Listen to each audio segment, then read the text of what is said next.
The alien research ship Starlight Dawn floated like a broken toy in the endless darkness of space. Its bright blue engines had gone completely silent, and ugly black holes in the ship's metal skin showed where the attack had damaged it badly. Inside the ship, Captain Veltar stared at his glowing control screens, with fear growing in his chest. His people, the Kaleri, were known across the galaxy for being peaceful and kind. They had never hurt anyone, never started wars, never even raised their voices in anger. But that peaceful nature meant they had no weapons, no shields, and no way to fight back. The three raider ships, moving toward them, were like hungry sharks circling a wounded fish. These weren't normal pirates who just wanted money or supplies. These were the worst kind of criminals in the galaxy, the ones who captured peaceful aliens and sold them as slaves to whoever would pay. Veltar had heard the horrible stories from other ship captains who had barely escaped with their lives. "Captain, they'll be here in less than 20 minutes, his young communications officer said, her voice shaking with terror. "Our engines are completely dead. We can't run, and we can't fight." Veltar closed his eyes for a moment, thinking of his crew of 43 researchers and scientists. They had families back home, children waiting for their parents to return from this mission to study distant stars. He couldn't let them be taken by these monsters. "Send out our emergency signal on every frequency we have," he ordered. "Every single one, including the old restricted channels that nobody uses anymore." His officer's face went white. "Sir, that means we'll be sending to the Sol System frequency too. That's the quarantined Deathworld, the one with the danger warnings." Everyone on the bridge knew the stories about Sol 3, the third planet in a system that had been marked off limits by the Galactic Councils centuries ago. It was classified as a Class 12 Deathworld, which meant it was so dangerous that nothing civilized could possibly live there. The stories said it was a planet where the weather could kill you, where the animals were all deadly predators, and where even the plants were poisonous. Most aliens believed that any species unlucky enough to evolve there had probably killed themselves off long ago. "I don't care," Veltar said firmly. "We're dead anyway if those raiders catch us. Maybe, just maybe, someone will hear our call and help." Meanwhile, millions of miles away on a small blue and green planet called Earth, Lieutenant Kim Hanna sat in a dark underground room filled with glowing computer screens and humming machines. She was part of Earth's secret deep space monitoring program, listening to radio signals from across the galaxy. Most of the time, her job was boring. She would sit for hours hearing nothing but static and the natural sounds that stars and planets make as they move through space. But today was different. A strange signal suddenly cut through all the background noise, clear and desperate. Kim had never heard anything like it before. Her translation computers immediately started working, trying to figure out what language it was and what it meant. As the message became clear, Kim felt her heart start beating faster. It was a cry for help from someone far away in space. Aliens were real, and they were in terrible danger. Major Park Tae. She called to her boss, her voice echoing in the quiet room. "You need to get down here right now. We're getting our first real contact with aliens, and they're about to die." Major Park Tae rushed down the metal stairs into the secret command center hidden deep beneath the busy streets of Seoul. The room was buzzing with activity as dozens of military officers and computer experts worked frantically to understand the alien message that had just changed everything. Giant screens on the walls showed star maps, translation data, and most importantly, the desperate cry for help from somewhere far out in space. Park Tae was not the kind of man who wasted time on small talk or fancy speeches. He had spent 20 years in Korea's most dangerous special forces units, fighting in places where normal soldiers couldn't survive. His face was marked with old scars, and his eyes had the hard look of someone who had seen too much death. But today, those same eyes showed something different, excitement mixed with determination. "Show me what we know," he said to the team of analysts surrounding the main computer station. Lieutenant Kim Hanna pointed to the large display screen. Sir, the message is clear. There's a research ship called the Starlight Dawn, with 43 peaceful aliens on board. Their engines are broken, they can't move, and 3 raider ships full of space pirates are closing in to capture them. They'll be there in about 15 minutes. Park Tae studied the information, his military mind already working on solutions. How far away are they? About 6 light years, sir. With our current technology, it would take us 6 months to reach them. That's too long. Park Tae turned to face his communication officer. Get me a direct line to the president's office. Tell them we have a first contact situation, and I need immediate authority to respond.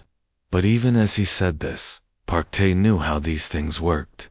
The politicians would want to have meetings, form committees, and spend weeks arguing about the right way to handle humanity's first contact with aliens.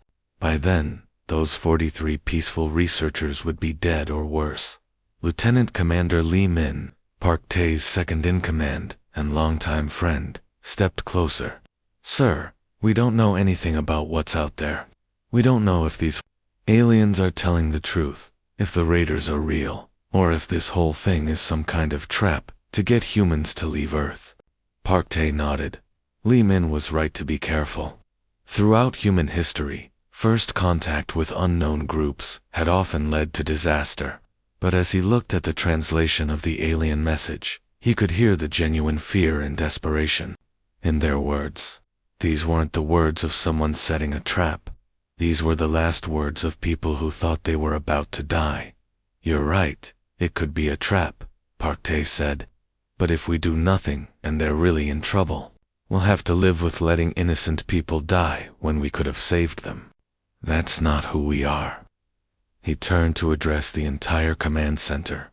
Prep the Thunderstrike for immediate launch. Full combat loadout, maximum weapons, and enough supplies for a long-range mission. The room exploded into activity. The Asterisk Thunder. Strike Asterisk was humanity's most advanced warship, built in secret over the past 10 years, using technology that most people on Earth didn't even know existed. Unlike the spaceships in movies, this one looked brutal and practical. Its thick metal hull was designed to survive impacts from asteroids and the intense heat from flying too close to the sun. Every surface was covered in weapons, sensors, and armor plating. Sir, who are we sending? Asked the operations officer. Get me 50 volunteers from our best units, Park Tae replied. I want people who have survived the worst training Earth can offer.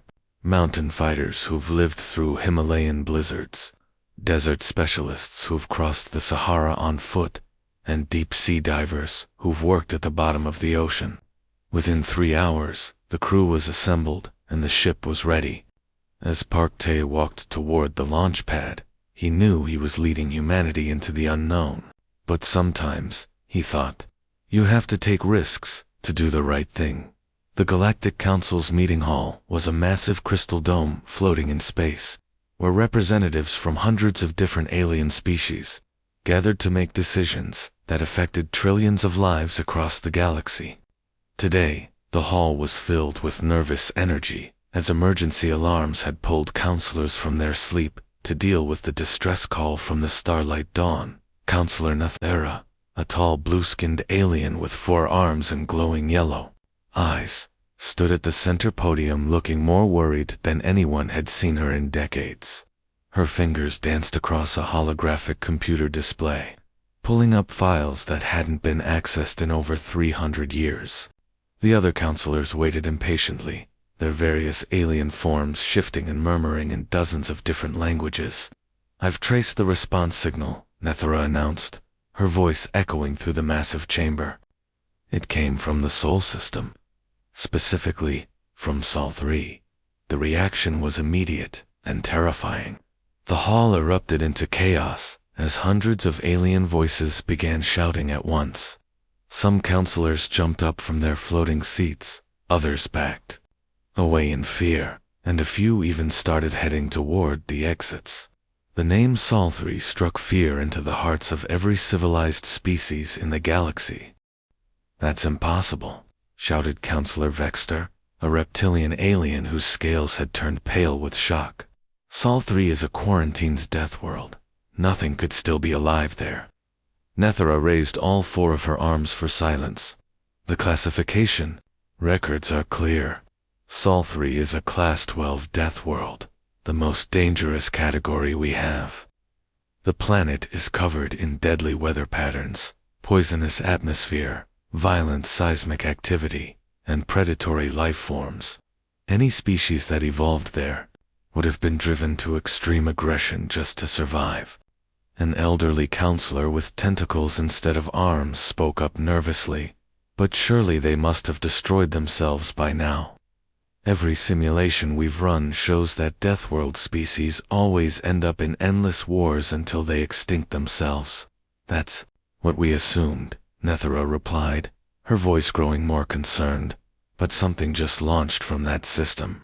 Something big, something fast, and something heavily armed."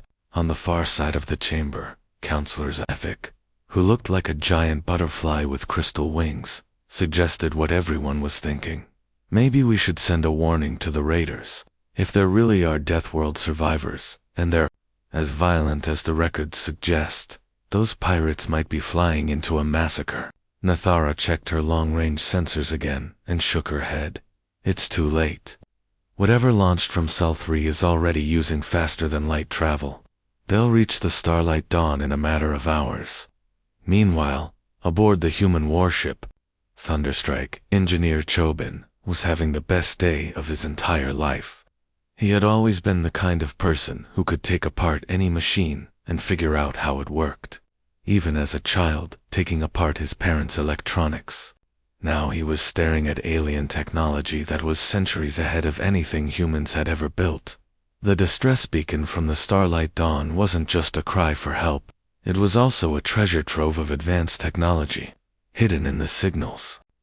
Carrier wave were the mathematical formulas and energy patterns that made faster-than-light travel possible.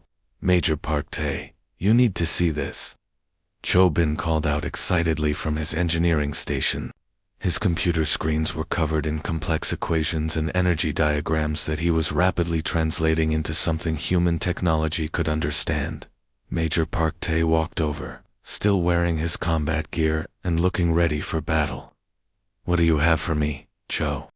"Sir, these aliens accidentally sent us the key to faster-than-light travel. I can modify our engines to copy their technology. Instead of taking 6 months to reach them, I can get us there in 6 hours. Park-Tay smiled grimly. 6 hours would put them right in the middle of the action, arriving just as the raiders were attacking the helpless research ship. It would be dangerous, but that's exactly where he wanted to be. "How sure are you that this will work?" he asked. 90%. "Sure, sir. And if I'm wrong, we'll probably just blow up instantly, instead of slowly starving to death on a 6-month journey. Good enough odds for me. Do it." As Chobin began modifying the ship's engines, neither he nor Major Park-Tay realized that they had just made humanity the newest and most feared species in the galaxy. Captain Victor was exactly the kind of alien that gave the galaxy nightmares. Standing nearly 8 feet tall, with gray-green skin covered in old battle scars, he had been terrorizing peaceful ships for over 30 years. His raider fleet, called the Bloodfang, was famous across dozens of star systems for being utterly ruthless. Unlike other pirates who just stole cargo and left, Victo specialized in capturing entire crews and selling them as slaves to the highest bidder. The bridge of his flagship was decorated with trophies, taken from his victims' alien artifacts, weapons, and even preserved body parts from species that had tried to fight back. His crew of 40 raiders moved around him with nervous respect, knowing that their captain had personally killed hundreds of beings with his bare hands. When his sensor officer, a nervous little alien with 4 eyes, announced that another ship was approaching their location, Victor burst into loud laughter that echoed through the bridge. Another hero coming to save the day. he said mockingly. How adorable. These peaceful species never learn. He walked over to the main computer console, his heavy boots making the metal floor shake with each step. Show me what we're dealing with, he commanded. The sensor data appeared on the main screen, showing a ship approaching at incredible speed. Victor studied the information with the practiced eye of someone who had been hunting other ships for most of his adult life. Ship size, weapon signatures, armor thickness, he could tell everything about a target just by looking at the sensor readings. Sol system, he read aloud, then checked his extensive criminal database. Over the years, his network of spies and informants had given him detailed information about every major species in this part of the galaxy. He knew which ones had strong militaries, which ones were completely defenseless, and which ones were worth capturing alive. But Sol system brought up absolutely nothing. No records, no warnings, no previous encounters. That usually meant one of two things. Either it was a completely unknown species that had never left their home planet before, or it was some tiny colony that barely had enough people to crew a single ship. Never heard of them, Victor said, with a dismissive wave of his clawed hand. Probably just another cargo transport with some brave captain who thinks he can play hero and save those researchers. His second-in-command, Lieutenant Raltok, was studying the energy readings more carefully. Unlike his boss, Raltok had survived this long by paying attention to details that others missed. Sir, this ship's configuration is really unusual. Look at these readings. Their hull is incredibly thick, much thicker than any cargo ship needs, and they're showing multiple weapon signatures. Victor moved closer to examine the data himself. The approaching ship did seem to be heavily armed and armored, but that just made him more excited rather than worried. Even better, he declared. Heavy weapons means they're probably carrying valuable military cargo. Thick armor means more metal to sell for scrap after we cut through it. He turned to address his bridge crew, spreading his arms wide in a gesture of supreme confidence. Signal our other two ships. Tell them to form hunting pattern Delta 7. We're going to surround this Sol ship and take it intact if possible. Raltok nodded, but still looked concerned. Sir, what if they actually know how to fight? Some of these readings look like military-grade equipment. Victor laughed again, even louder than before. Look around you, Raltok. We've been doing this for 30 years. My father did this before me, and his father before him. Do you see any species in this galaxy that can actually fight? They're all soft, civilized, peaceful creatures who run crying to their councils and governments when someone threatens them. He gestured toward the disabled Starlight Dawn floating helplessly in the distance. Look at those Kalari researchers. 43 crew members, and not a single weapon on their entire ship. That's what passes for normal in this galaxy, weaklings who can't even defend themselves. The three raider ships began moving into their attack formation, a triangle pattern that would let them hit their target from multiple directions at once. Each ship carried 15 raiders armed with capture weapons designed to disable enemy crews without killing them, since dead slaves were worth nothing at market. This Sol species, whoever they are, is about to learn why the Bloodfang fleet has never lost a battle, Victor declared. Prepare the boarding shuttles and get the slave cages ready. We're going to have some new merchandise to sell very soon. As the three raider ships moved into position, none of them realized they were about to encounter something the galaxy had never seen before, a species that had evolved, not just to survive, but to excel at violence, the bridge of the Asterisk Thunder.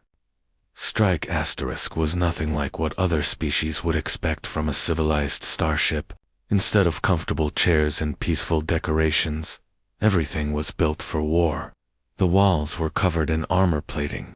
The floors had magnetic strips to keep crew members steady during violent maneuvers, and every surface had emergency weapon lockers within arm's reach. Lieutenant Commander Li Min stood at the tactical station, his eyes scanning 3 large screens that showed him everything happening in the space around them. Li Min had earned his position by surviving some of the most dangerous military training on Earth, including 6 months in the Arctic where soldiers had to hunt polar bears with nothing but knives, and underwater combat training in waters. Interesting, he said, studying the way the 3 raider ships were moving. Look at their formation, Major. They're positioning themselves in a perfect triangle around that research ship. Major Park Tae walked over to look at the display. After 20 years of military experience, he could read battle formations like other people read books. They're being very careful not to hit the disabled ship with their weapons, he observed. That's smart if you want to capture everyone alive. Sergeant Choi Jun, the leader of the ship's boarding team, joined them at the tactical display. Choi Jun was built like a tank, short, incredibly muscular, and covered in scars from various training accidents and real combat situations.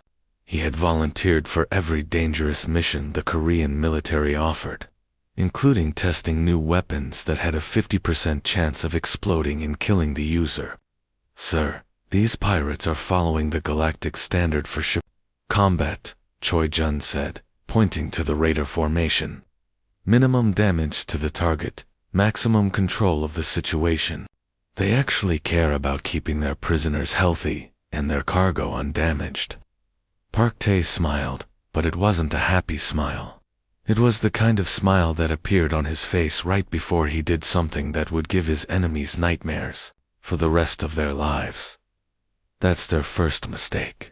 They think they're dealing with another civilized species that fights by the rules. He turned to address the entire bridge crew. Battle stations, everyone. Full combat readiness. We're about to show these raiders why Earth is classified as a death world. The transformation that happened next would have shocked any alien observer. Within 30 seconds, the bridge went from a relatively normal-looking command center to something that looked like it belonged in the middle of a war zone. Crew members strapped themselves into reinforced chairs that could handle extreme G-forces. Weapon systems that had been hidden behind panels suddenly extended from the walls and ceiling. Emergency lights switched from normal white to blood red, combat lighting. But the most dramatic change was in the crew themselves. These 50 humans had been selected from Korea's most elite military units, people who had trained in environments that would kill normal humans just from exposure. They had practiced fighting in active volcanoes, during avalanches, in underwater caves, and in zero-gravity chambers that simulated the worst possible combat conditions. Li Min pulled up detailed scans of the 3 raider ships. Sir, their HULs are designed for intimidation more than actual protection. Lots of spikes and aggressive decorations, but the armor is only about half as thick as ours. What about their weapons? Park Tae asked. Standard plasma cannons, probably designed to disable rather than destroy. They're built for capturing ships, not for real military combat. Sergeant Choi Jun laughed, a sound that would have made the raiders very nervous if they could have heard it. Sir, permission to take a boarding team over to their ships once we disable them. Granted.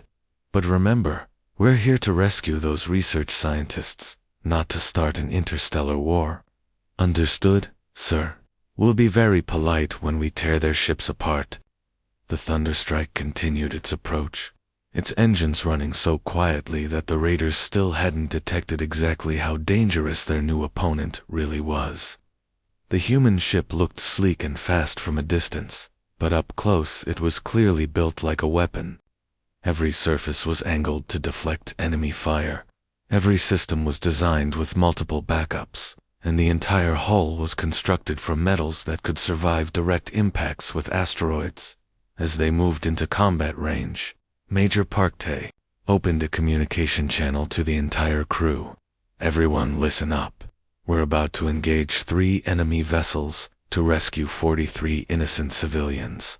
These raiders have probably never faced real military opposition before, so this should be quick and decisive. Remember, we represent humanity's first impression on the galaxy. Let's make sure it's memorable. The crew responded with a cheer. That would have made their ancestors proud, the same kind of battle cry that Korean warriors had used for thousands of years when charging into combat against impossible odds. Space around the disabled research ship Starlight Dawn suddenly erupted in a brilliant flash of light as the human warship Thunderstrike dropped out of faster-than-light travel. But this wasn't the careful, controlled arrival that other species used when they wanted to avoid accidents. The humans had deliberately emerged from FTL directly in the middle of the battlefield, a maneuver so dangerous that most galactic species considered it impossible. The asterisk. Thunderstrike asterisk appeared exactly between the three raider ships and their helpless prey, like a protective barrier made of metal and weapons. The ship's hull was still glowing from the intense energy of FTL travel, and its sudden appearance sent shockwaves through the local space that made all the other ships shake and vibrate. On the bridge of the flagship Bloodfang, Captain Victor stumbled backward as his ship was hit by the energy wave. His confidence, which had been rock solid just moments before, suddenly cracked like thin ice. In 30 years of raiding, he had never seen any ship perform such a reckless and precise maneuver. How did they do that? His sensor officer stammered, staring at readings that didn't make sense. Sir, they dropped out of FTL with perfect accuracy. That kind of navigation should be impossible. Before Victor could answer, the communication system crackled to life. The voice that came through the speakers was calm, professional, and absolutely terrifying in its complete lack of emotion. Unknown vessels. This is Major Parkte of the Human Defense Corps. You are currently engaged in hostile actions against a civilian research vessel. You have exactly 60 seconds to power down your weapons, withdraw from this area, and leave these people alone. If you do not comply, we will consider you enemy combatants and respond accordingly. The words were spoken in perfect galactic standard language, but there was something in the tone that made every raider on every ship feel like ice water had been poured into their veins. This wasn't the voice of someone making empty threats or hoping to negotiate. This was the voice of someone stating simple facts about what was going to happen next. Captain Victor's pride and anger flared up like a fire. How dare this unknown species threaten him? How dare they interfere with his operation? He activated his own communication system and put as much menace and intimidation into his voice as possible. Listen here, little human, he snarled. I am Captain Victor of the Bloodfang Fleet. For 3 decades, I have terrorized this sector of space. I have captured and enslaved thousands of beings from dozens of different species. You are outnumbered, 3 ships to 1, and you have made the fatal mistake of getting between me and my prey. He paused dramatically, expecting the human to back down, or at least show some fear. Instead, the response came back immediately, in exactly the same calm, emotionless tone as before. 30 seconds. That simple countdown hit the raider crews like a physical blow. There was no negotiation, no threats, no angry response to Victor's intimidation. Just a number, ticking down like a bomb timer. On all 3 raider ships, crew members suddenly realized they were dealing with something completely outside their experience. Sir, Lieutenant Roltak said urgently, maybe we should listen to them. Their ship configuration is unlike anything in our database, and that FTL maneuver was silence. Victor roared. No pathetic single ship is going to scare the Bloodfang fleet. All ships, charge weapons and prepare for combat. But even as he gave the order, Victor could hear the uncertainty in his own voice. His crew moved to their battle stations, but they were moving slowly, reluctantly, like people who knew they were walking into a trap, but couldn't figure out how to avoid it. On the bridge of the Thunderstrike, Major Parkte watched his countdown timer with the patience of someone who had done this many times before. His crew was completely ready for battle, their weapons charged, their armor deployed, their boarding shuttles prepared for immediate launch. Unlike the raiders, who were scrambling to catch up with a situation they didn't understand, the humans had been ready for this fight from the moment they left Earth. Sir, "The raiders are powering up their weapons," reported Lieutenant Commander Li Min. "I can see that," Park Tae replied calmly. He opened the communication channel one final time. 10 seconds. This time, everyone listening could hear the smile in his voice. It wasn't a happy smile or a friendly smile. It was the smile of someone who was about to demonstrate why his species had survived on one of the most dangerous planets in the galaxy. It was the smile of a predator who had just realized that his prey had nowhere left to run. The Thunder Strike wasn't just any ship. It was built for war.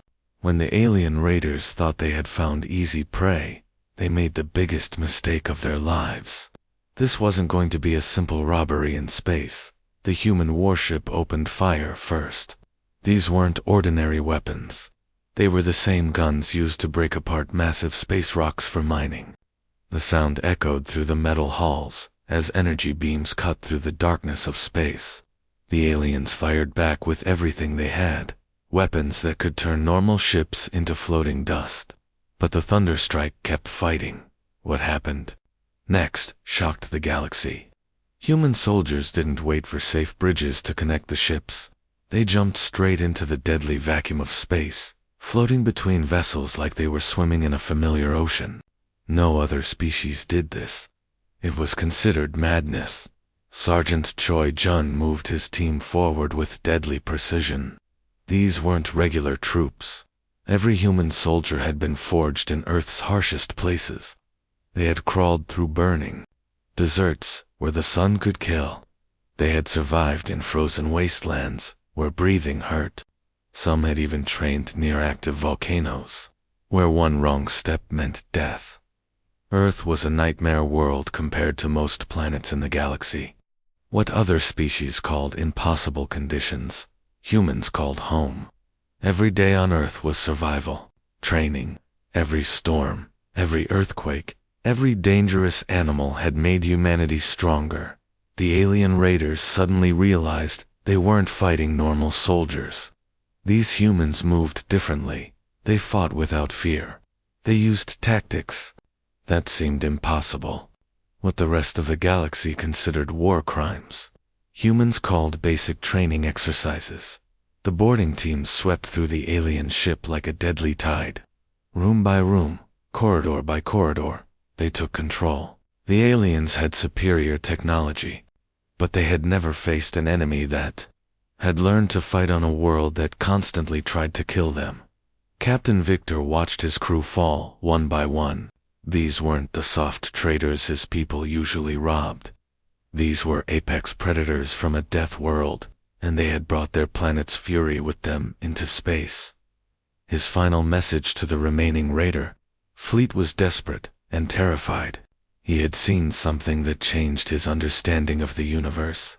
Humanity wasn't just another species, they were something far more dangerous. In just 4 minutes, everything changed. The hunters had become the hunted. The galaxy would never look at Earth the same way again. The battle was over, but the real story was just beginning. In the medical bay of the Thunderstrike, something amazing was happening. Medical officer Yang Su moved between beds, treating wounded soldiers from both sides. Human and alien blood mixed on her uniform, but she worked with the same careful attention for everyone. The rescued alien crew members watched in complete confusion. These were the same humans who had just torn through a feared raider fleet like paper. Yet now, they were sharing their food supplies and offering comfort to traumatized prisoners. It made no sense to them. A young alien trader with a bandaged arm stared as a human soldier offered him water. Just an hour ago, he thought he was going to die. Now his captors were acting more like protectors. The galaxy had taught him that strong species conquered weak ones. This was different. Captain Veltar couldn't stop asking questions. He followed Major Park Tae through the medical bay, watching humans work alongside his own crew members. The cooperation seemed natural, like they had been allies for years, instead of strangers who had just met in battle. "Your species confuses me," Veltar admitted. "How many warships does humanity actually have?" Major Park Tae considered the question carefully. "Military vessels? perhaps 10,000 across all of human space. But that number doesn't tell the real story. Every human colony, every settlement, every mining station has its own defense forces. The alien captain's eyes widened. That was an enormous number for a species that had only recently joined galactic civilization. Park Tae noticed his reaction and continued. You have to understand something about Earth. Our homeworld tried to kill us every single day. Earthquakes, hurricanes, volcanic eruptions, deadly animals, poisonous plants. We didn't choose to become warriors. We had to, or we would have died out long ago. He gestured toward the medical bay where humans and aliens worked together. But we learned something else too. Strength without compassion is just destruction. We fight to protect, not to conquer. Every human child learns this before they can walk properly.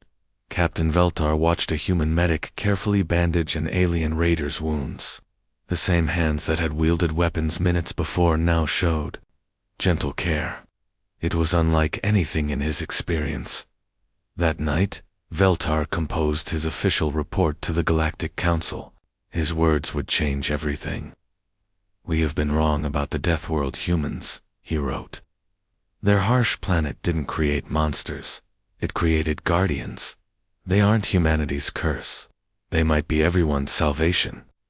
The galaxy was about to discover that Earth's greatest export wasn't just warriors. It was protectors. News traveled fast across the galaxy. Within days, every civilized world had heard the story of the Thunderstrike and her crew. The Kaleri survivors didn't just whisper about what happened. They shouted it from every communication channel they could access. Captain Veltar and his crew appeared before the full Galactic Council assembly. The massive chamber fell silent as they described the rescue in detail. They spoke of human precision in battle, weapons that could crack asteroids, and soldiers who moved through space like they owned it. But what amazed the council most was what came after. They treated our wounds, Veltar testified. They shared their food with people who had been strangers minutes before. They offered counseling to traumatized crew members. These weren't the actions of conquerors. The council members exchanged glances. Every species had horror stories about first contact with aggressive neighbors. This was completely different. Within weeks, something unprecedented happened. The quarantine around Earth's solar system was officially lifted.